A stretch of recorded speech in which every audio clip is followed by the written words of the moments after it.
Oke, Assalamualaikum warahmatullahi wabarakatuh. Jadi materi terakhir teman-teman untuk teknik pengujian perangkat lunak itu sesuai yang kemarin jenis-jenis pengujian atau teknik pengujian ada yang namanya white box testing. Nah kalau dilihat white box testing ini nanti fokusnya terhadap structural testing atau logic driven testing or glass box testing. Jadi berhubungan dengan logika dari sebuah aplikasi. Nah, yang dibutuhkan adalah sebuah source code. Nah, kenapa saya bilang teman-teman harus minimal punya sebuah aplikasi yang pernah dibuat atau pernah di-download dan lain sebagainya. Terus yang minimal ada logikanya yang berhubungan dengan algoritma. Contohnya seperti seleksi, perulangan, dan lain sebagainya. Menguji lebih dekat tentang detail prosedur perangkat lunak. Jadi lebih ke detailnya. Kalau kemarin secara fungsional itu secara fungsi secara global. Apakah inputannya berhasil, inputannya gagal, inputannya harus apa. Nah, kalau white box ini lebih detail lagi. Yang diselidiki adalah logika pad atau jalur logika dari perangkat lunak. Jalurnya benar nggak? Jangan sampai ketika saya pengen 1 tambah 1 sama dengan jadi 3 gitu. Atau misal ketika nilainya 60 harusnya lulus, tiba-tiba nggak lulus. Nah, itu yang diuji adalah source code. Kenapa source code? Ya, dengan source code dapat dilakukan pengujian tentang struktural testing proses. Jadi struktur dari proses sebuah testing atau algoritma. Program logic driven testing tadi ya, logika dari sebuah program, design based testing, design dari testing, sama the internal structure of program. Jadi internal dari struktur sebuah program. Nah, jalur logika yang mana aja sih yang bisa diuji tadi sesuai saya bilang.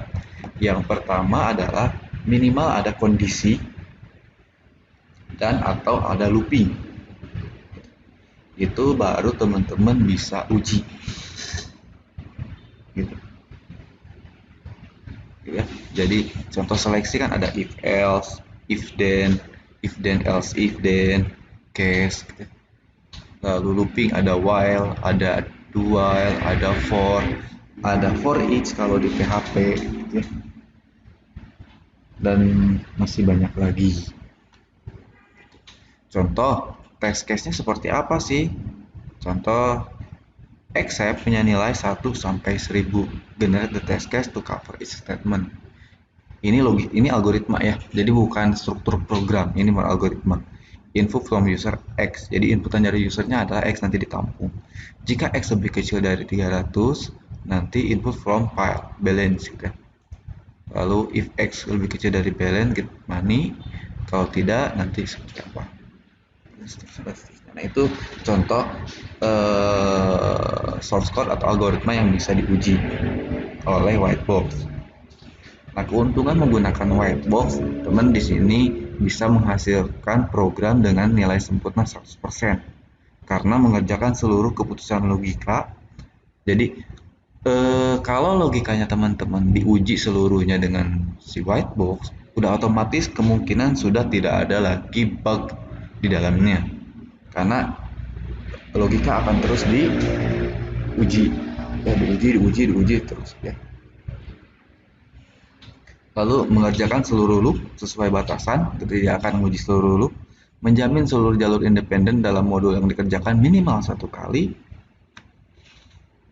lalu mengerjakan seluruh data internal yang menjamin validitas. Nah, syaratnya apa sih? Mendefinisikan semua logika pad. Teman-teman harus konversi dari algoritma dari source code ke logika pad.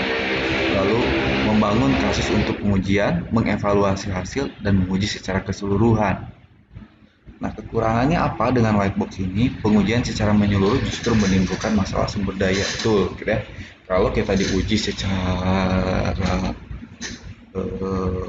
apa namanya manual gitu, itu otomatis akan memakan waktu yang lama. Kalau memakan waktu yang lama, udah otomatis memakan juga sumber daya, gitu ya. Program yang kecil bisa menghasilkan banyak logical pad, ya. Contoh kayak kemarin, kalau kita login dengan kasus A, ada kasus B, ada kasus C, ada kasus D, gitu ya, dan seterusnya dan seterusnya. Nah, ini adalah bentuk logical pad. Terdapat satu buah. Nah, di sini dijelaskan terdapat satu buah loop yang berulang sebanyak 20 kali gitu ya. Tanda sebuah looping apa? Dia akan dari bawah ini dia akan kembali ke atas, berarti itu adalah sebuah looping. Sedangkan nested if atau percabangan dia ada ini struktur, ke sini nanti teman-teman ada percabangan. Nah, itu adalah seleksi. Terus terdapat 5 jalur, ada jalur 1, 2, 3, 4, 5. Yang ini kenapa nggak dihitung jalur? Karena ini kan persilakan balik lagi ke bawah. Asumsi keputusan masing-masing independen. Jumlah logika APET mungkin sampai setara 10 jalur, 10 pangkat 14 jalur, atau 100 triliun logika APET. Nah, tentang kekurangannya lagi, setiap jalur harus diuji secara manual untuk membuktikan kebenarannya. Manual berarti menulis, mengeksekusi, dan juga memverifikasi. Jalur logika sama dengan satu kali kegiatan manual. Jika satu manual dilakukan selama 5 menit, bayangkan berapa lama waktu yang diperlukan untuk pengujian hal tersebut. Ya. Nah, katanya bukankah black box jauh lebih cepat dan lebih mungkin dilakukan? Jawabannya terletak ketidaksempurnaan perangkat lunak. Adanya kesalahan logika, mungkin logik-logik yang terlalu banyak. Contoh, kalau kita udah berhubungan dengan seleksi, di dalam seleksi ada operator logika, ada operator perbandingan dan lain sebagainya, itu mungkin terjadi ada kesalahan, gitu ya. Yang bisa saja mungkin terjadi karena salah logika dan lain sebagainya, tapi tidak dicek sama black box. Adanya ketidaksesuaian asumsi atau asumsi correction.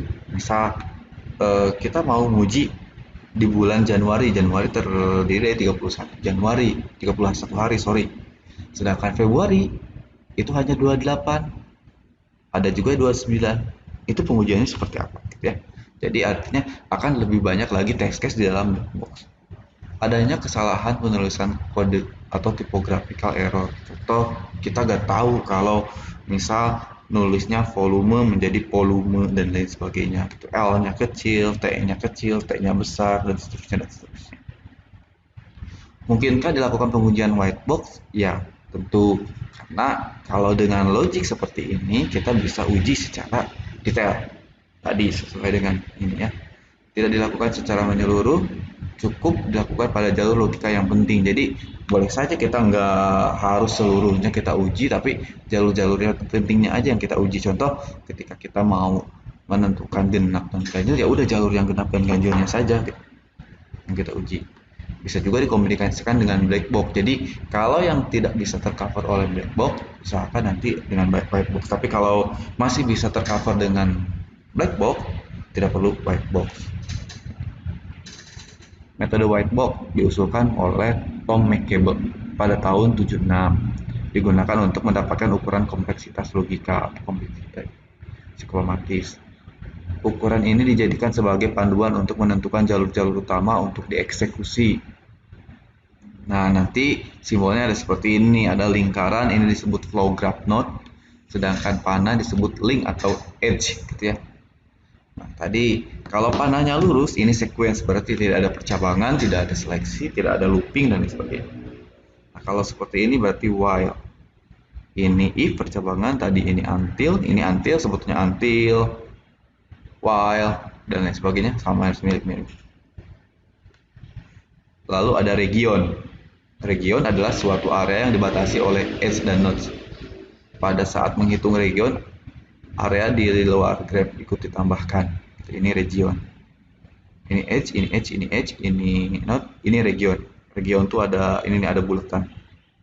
Ini region 1, region 2, region 3, dan ini region 4 yang di luar nodes.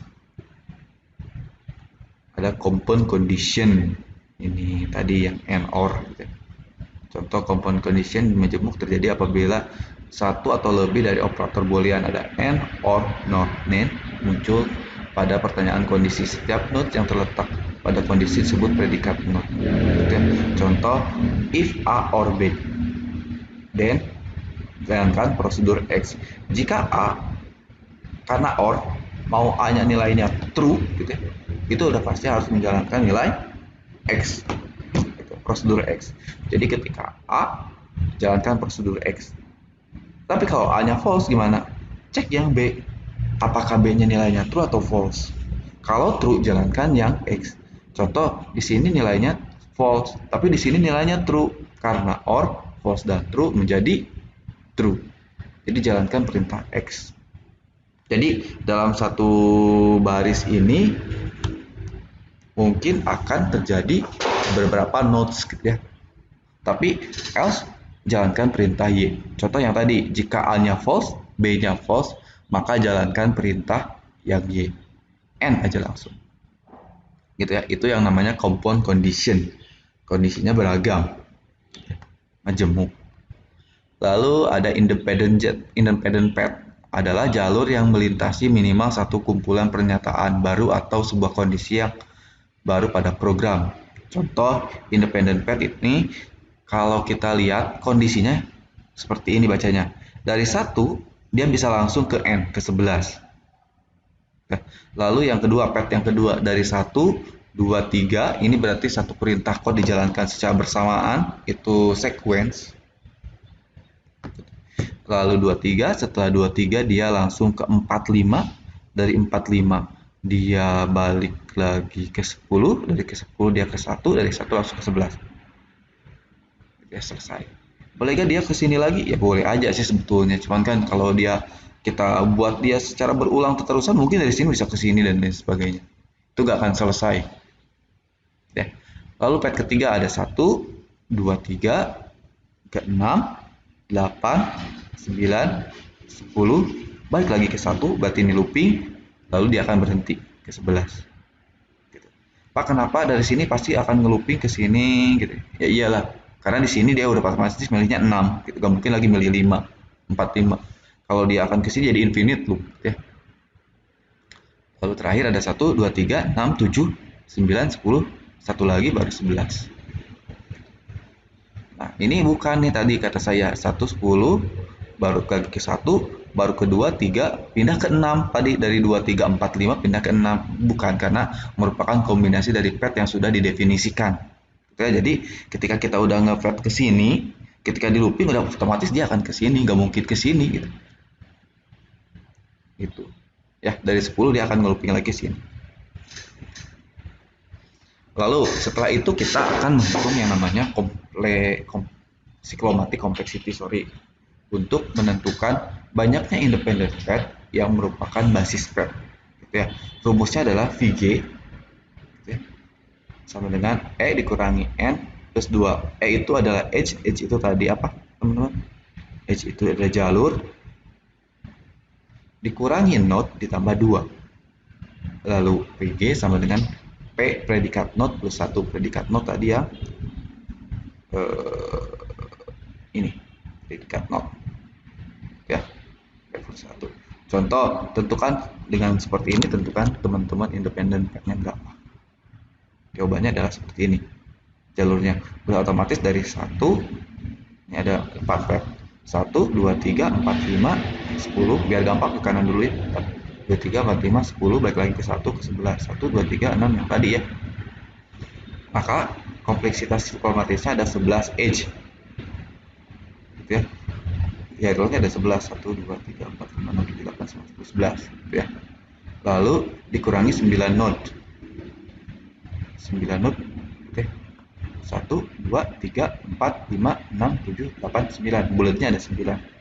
Tambah 2, 4. Lalu predikat node tadi ada 3 plus 1 sama dengan 4. Artinya kalau dia 4, jalur cyclomatic complexity untuk flow graph-nya adalah 4, itu udah benar. Kenapa benar? Karena yang kita tentukan pertama adalah path-nya. Path-nya ada 4. Ini, kita buat secara manualnya 4 jalur. Ternyata ketika kita cek dengan cyclomatic complexity, ini terdapat 4 jalur juga. Berarti udah sesuai. Soal selanjutnya seperti ini. 1, 2, 10 ya, dan seterusnya. Nanti teman-teman coba kerjakan independent path dan sisi ini quiz ya, ini whitebox. Nah, Contoh dari white box ini nggak perlu dikerjakan ya. Sebagai disclaimer, saya download materi ini, saya kurang tahu dari siapa, nanti boleh dicantumkan materinya punya siapa. Jadi contoh adalah seperti ini. Saya punya algoritma yang akan diuji. Algoritma yang akan diuji, contoh seperti ini. Diasumsikan bahwa saya punya aplikasi yang namanya aplikasi e-koperasi, gitu ya. Terus saya bikin si aplikasi e-koperasi ini dengan pinjaman dan tanpa pinjaman. Kalau dengan pinjaman, tanpa pinjaman, maksimal pinjaman 5 juta. Lama pinjaman hanya terdiri dari 3, 6, 9, dan 12 bulan. Provisi komisinya adalah 5%.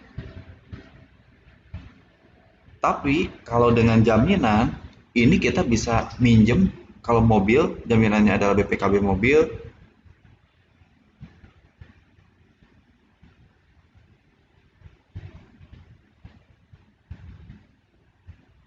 Kalau jaminannya adalah BPKB mobil, maksimal pinjamannya 30 juta dan tambahan sebesar 24 bulan untuk jangka waktu cicilannya.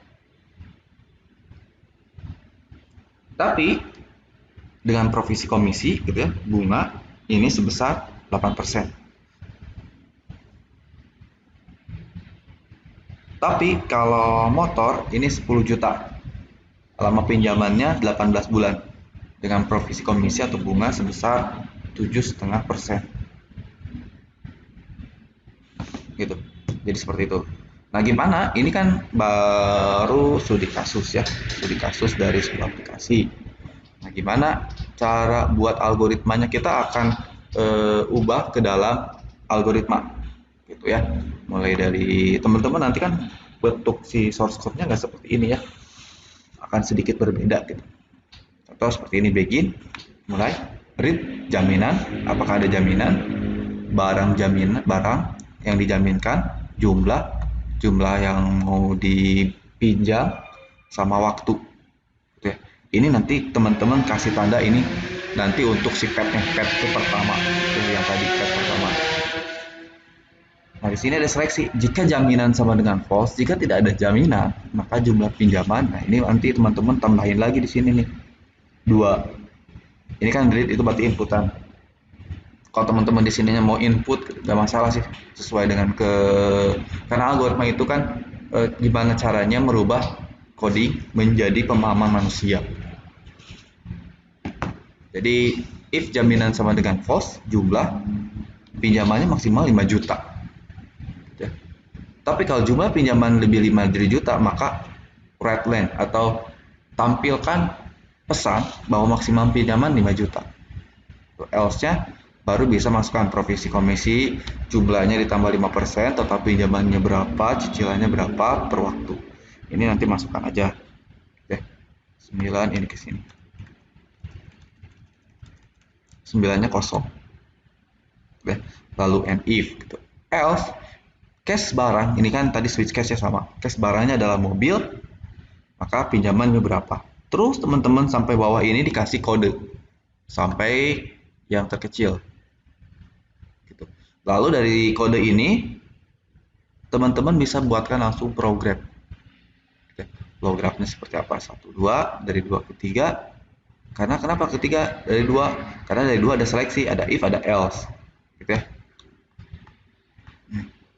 Yang ini adalah yang tanpa pinjaman, yang ini adalah dengan pinjaman. Ini pinjamannya dengan jaminan, dengan jaminannya motor.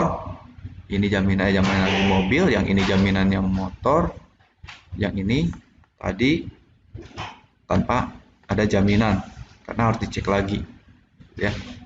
Lalu ke bawahnya terus nanti selesai. Kebetulan di sini nggak ada looping. Lalu dari sini dihitung jalur independen. Nah, independennya ada 7 jalurnya. Nanti teman-teman deklarasikan. Setelah dideklarasikan, lalu uji kompleksitas psikomatis. Berapa jalurnya? 7. Oh, udah benar nih 7. Berarti udah sesuai. Gitu ya. Dari algoritma yang teman-teman buat dengan apa namanya, pengujian si white box yang sudah dibuat gitu.